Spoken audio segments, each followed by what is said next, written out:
کیا، اور میں ان کے علم کے بارے میں علماء کی جو رائے ہیں میں انشاءاللہ ابھی بتاتا ہوں. لیکن یہ نوجوان عالم، یہ محدث جو آگے بڑھتا رہا، اس کے علم کی شہرتیں بڑھتی رہیں. اسی زمانے میں ایک بڑا عظیم فتنہ بغداد کے اندر پیدا ہوا، اور اس فتنے کو سمجھیے آپ ذرا. وہ فتنہ خلق قرآن کا فتنہ تھا. خلق قرآن یعنی قرآن مخلوق ہے، قرآن مخلوق ہے. اب اگر قرآن مخلوق ہے تو اس کا مطلب یہ ہے کہ جیسے اور مخلوقات ہوتے ہیں ایسے یہ بھی مخلوق ہے. تو وہ کہتے تھے قرآن مخلوق ہے. یہ سوال کچھ بدعقیدہ معتزلہ اور دوسرے قسم کے لوگوں نے وہاں کے بادشاہوں حکمرانوں کے ذہن و دماغ میں ڈالا، اور انہوں نے بھی تلوار کے زور سے اس دور کے علماء کو مجبور کیا کہ تم اس عقیدے کو مانو کہ قرآن مخلوق ہے. امام احمد بن حنبل رحمۃ اللہ علیہ نے کہا قرآن یہ اللہ کا کلام ہے، اور اللہ کا کلام یہ مخلوق نہیں ہو سکتا، یہ اللہ کی صفت ہے، اور اللہ کی صفت یہ مخلوق نہیں ہو سکتی. یہ بڑا ہی عجیب و غریب مسئلہ تھا. اور یہ مسئلہ ابھارنے والے عباسی دور کے خلیفہ مامون نے اس مسئلے کو دنیا کے سامنے رکھا. مامون نے کیوں رکھا؟ اس لیے کہ ایک فرقہ مسلمانوں میں پیدا ہوا، اور یہ فرقہ بہت پہلے پیدا ہو چکا تھا، ہارون رشید کے زمانے ہی میں. ہارون رشید کے زمانے میں یہ فرقہ جو پیدا ہوا خلق قرآن کا، اس زمانے میں ایک شخص تھا جاد ابن درہم، بغداد کے اندر جاد ابن درہم. اس وقت اس نے لوگوں کے سامنے یہ بیان دیا کہ بھئی اللہ تعالیٰ کے کوئی صفت وفت نہیں ہے، اللہ بس اللہ ہے خالی، نہ وہ بات کر سکتا ہے، نہ وہ سنتا ہے، نہ وہ بولتا ہے، نہ وہ ناراض ہوتا ہے، نہ وہ غصہ ہوتا ہے، نہ اس کو غضب، کچھ نہیں، بس اللہ. اس نے یہ فتنہ ابھارا. جاد ابن درہم پکڑا گیا تو اس دور کے جو اس بغداد کے جو امیر تھے خالد ابن عبداللہ القصری، انہوں نے کہا قربانی کے دن کہا لوگو جاؤ تم اپنے اپنے گھروں اپنے اپنے قربانیاں کرو، آج میں جاد ابن درہم کی قربانی کروں گا.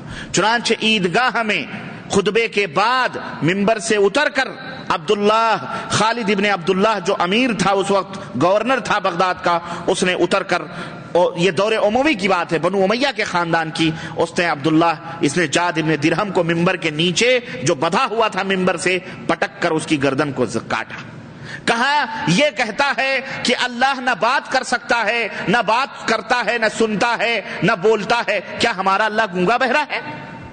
ایسا آدمی کافر ہے، اور ایسے آدمی کو دنیا میں جینے کا کوئی حق نہیں. یہ کہتا ہے نہ ابراہیم کو اللہ نے اپنا خلیل بنایا، دوست بنایا، نہ موسیٰ سے بات کی، جبکہ اللہ کہتا ہے وَكَلَّمَ اللَّهُ مُوسَىٰ تَكْلِيمًا، اللہ نے موسیٰ سے بات کی. یہ کہتا ہے اللہ بات نہیں کر سکتا، نہ بات کرتا، نعوذ باللہ. یہ کافر ہے، اس کو قتل کر دینا. جاد ابن درہم کو قتل کیا. پھر جہم ابن صفوان پیدا ہوا، اس نے بھی یہی فتنہ پیدا کیا جس سے آج تک فتنہ یہ چلا رہا ہے جہمیہ کے نام سے. جہمیہ، معتزلہ، اشاعرہ، یعنی یہ بڑے فتنے ہیں. بہرحال میں ان سے پردہ نہیں اٹھانا چاہ رہا، بھائی اتنا سمجھ لو کہ یہ سب کفار ہیں، مسلمان سب کلمہ پڑھنے والے، اللہ کے نبی پر ایمان لانے والے، قرآن پر ایمان لانے، سب کچھ، لیکن بہرحال یہ لوگ گمراہ، اور اس میں کچھ لوگ مشرک اور کچھ لوگ کافر اور دین اسلام سے خارج لوگ بھی ہیں. کلمہ پڑھتے ہیں، سب کچھ کرتے ہیں، لیکن بہرحال وہ صحیح لوگ نہیں. تو میرے عزیز، اللہ کے صفات کا انکار وہیں سے شروع ہوا. وہاں سے شروع ہوا ہارون رشید کے زمانے سے. لیکن ہارون رشید نے، ان کے زمانے میں بشر بن غیاث ایک بہت بڑا عالم تھا، اس نے یہ فتنہ جب شروع کیا تو ہارون رشید نے، جو امیر المومنین تھے، انہوں نے کہا مجھے بشر بن غیاث اگر مل گیا تو میں اسے ذبح کروں گا. لیکن ان کے زمانے میں بشر بن غیاث چھپتا پھرتا تھا. لیکن جب ہارون رشید کے بعد مامون رشید جب حکومت کی باگ و ڈور اس نے سنبھالی تو اس کو موقع ملا، اور اس نے آ کر کے مامون رشید کو جو ہے اپنے فیور میں لیا، اور جناب اس طرح سے اس عقیدے کو آگے بڑھانے لگا. اللہ اکبر. اور یہ اتنا عظیم فتنہ تھا جس کا میں تذکرہ کیا کروں. اتنا عظیم فتنہ تھا کہ سن 218 کے اندر بڑے بڑے محدثین، بڑے بڑے علماء پکڑے گئے. بغداد کے اندر اور پورے مملکت پوری سلطنت عباسیہ میں یہ اعلان کر دیا گیا کہ جہاں کہیں بھی ہماری طرف سے جتنے بھی قاضی یہاں سے ابتدا ہو رہی ہے، امیر المسلمین مومنین جو اس وقت تھا مامون رشید، اس نے کہا میری طرف سے تمام حکام کو، تمام حکومت سے ملے ہوئے لوگوں کو، چاہے وہ قاضی ہوں، مسجدوں کے امام ہوں، خطیب ہوں، کوئی بھی ہوں، جو بھی ہماری تنخواہیں لے رہے ہیں، سب کو یہ بات فرمان سنا دو کہ آؤ تمہارے عقیدوں کا امتحان لیا جائے گا۔ اگر تمہارے عقیدے یہ نکلے کہ قرآن مخلوق ہے تو ٹھیک ہے، تم کو تمہارے منصب پر، تمہارے عہدے پر باقی رکھا جائے گا، ورنہ اس منصب سے تم کو اتار دیا جائے گا۔ اس طرح سے یہاں سے آغاز ہوا۔ پھر میرے عزیز اس کے بعد سے یہ فتنہ اسحاق بن ابراہیم کے حوالے سے بڑھتا رہا، عوام بھی شریک ہوئے، محدثین کو گرفتاریاں شروع ہوئیں، اور اس نے کہا، اب دوسرا فرمان جاری کیا کہ سنو، ایسا کرو کہ جو شخص اس بات کا اقرار نہ کرے، اب عام پبلک کے اوپر یہ مصیبت آئی اور محدثین علماء پر آئی کہ جو شخص اس بات کا اقرار نہ کرے کہ قرآن مخلوق ہے، اس کو گرفتار کرو اور جکڑ کر کے ترتوس ہمارے پاس بھیجو۔ چنانچہ جناب عالی اس طرح سے سب سے پوچھ تاچھ شروع ہوئی، مارے ڈر ڈر کے لوگ کہتے ہاں قرآن مخلوق ہے، ہاں قرآن مخلوق ہے۔ بڑے بڑے علماء بھی کہنا شروع کر دیے، بڑے بڑے لوگ اپنا ایمان اپنی جان بچانے کے لیے انہوں نے یہ کہنا شروع کیا قرآن مخلوق ہے، قرآن مخلوق ہے، قرآن مخلوق ہے۔ یہاں تک کہ میرے عزیزو، میرے دوستو، اس طرح سے یہ معاملہ حضرت امام احمد بن حنبل رحمۃ اللہ علیہ تک بھی آیا۔ اب سنیں اس جبل مستقیم جیسے نوجوان کی بات۔ حضرت امام احمد بن حنبل نے کہا، لوگو قرآن اللہ کا کلام ہے، اور کلام یہ اللہ کی صفت ہے، یہ مخلوق نہیں ہو سکتا ہے۔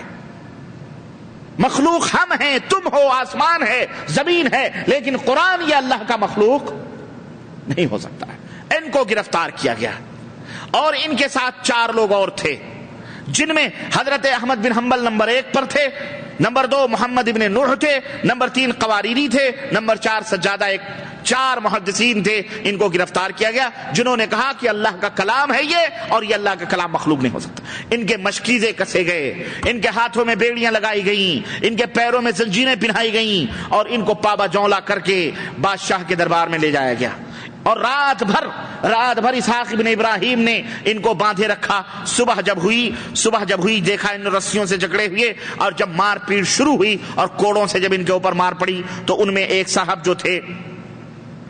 صاحب جن کا نام محمد ابن نوح تھا، انہوں نے بیچارے جو تھے، وہ سجادہ نام تھا ان کا، انہوں نے جب یہ ظلم دیکھا تو ان سے برداشت نہیں ہوا، اور انہوں نے کہا کہ مجھے چھوڑ دیا جائے، میں بھی اقرار کرتا ہوں کہ قرآن اللہ کا مخلوق ہے۔ اس طرح سے ان کو چھوڑ دیا گیا۔ باقی 3 بچے، ان کی بیڑیاں کاٹ دی گئیں، باقی 3 بچے۔ چنانچہ دوسرے دن بھی اسی طرح سے بیڑیوں میں جکڑ کر اور اسی طرح سے کوڑے مار کر کے ان سے پوچھا گیا۔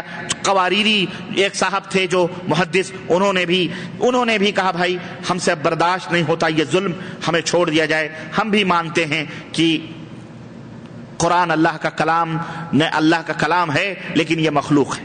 کیا ہے یہ؟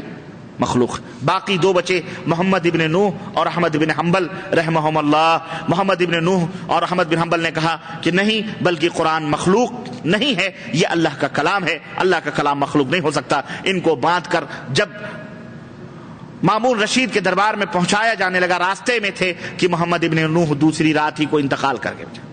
اس قدر ظلم ڈھایا گیا، کہ اس قدر مارا گیا، پیٹا گیا کہ راستے میں انتقال کر گئے۔ تنے تنہا حضرت امام بن حنبل کو جب دربار میں پہنچانے سے پہلے ایک دن پتہ چلا راستے میں کہ مامون رشید ہلاک ہو گیا ہے، مر گیا۔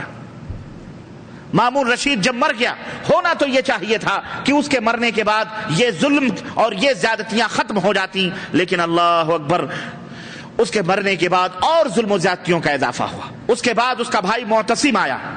معتصم کو مامون رشید نے باقاعدہ نصیحت کی تھی کہ دیکھنا، ہم نے یہ عقیدہ دنیا کے اندر پھیلانا ہے کہ قرآن اللہ کا کلام ہے ضرور، لیکن یہ مخلوق ہے، اور اس کے اوپر تمہیں اڑے رہنا ہے۔ چنانچہ معتصم نے مزید زیادتیاں کرنا شروع کر دیں اور مزید گرفتاریاں کری، اور بڑے بڑے علماء محدثین کو گرفتار کر کے اس نے سزا دینا شروع کی۔ امام احمد بن حنبل رحمۃ اللہ علیہ کے اوپر اللہ اکبر اس قدر سزائیں اللہ اکبر کی روایات کے اندر آتا ہے کہ امام احمد بن حنبل کو جب رسیوں میں باندھ کر بھرے دربار میں اور اس طرح سے کوڑے مارے جاتے تھے کہ راوی کہتے ہیں جلاد کا بیان ہے کہ ہم اتنی تیزی کے ساتھ کوڑے مارتے تھے کہ اگر وہ کوڑے کسی ہاتھی کے اوپر مارے جاتے تو ہاتھی بلبلا کر کے اپنے پیکر توڑ کر کے بھاگتا. لیکن امام احمد بن حنبل جب بے ہوش ہو جاتے مار کھا کر کے تو ان کو تلواروں اور تیروں سے ایسا کچوکے لگا کر ہوش میں لایا جاتا, لیکن مردہ لاش کی طرح بے ہوش رہتے. اس طرح سے ظلم و ستم. لیکن جب ہوش آتا یہی بات ہوتی. قرآن اللہ کا کلام ہے, قرآن اللہ کا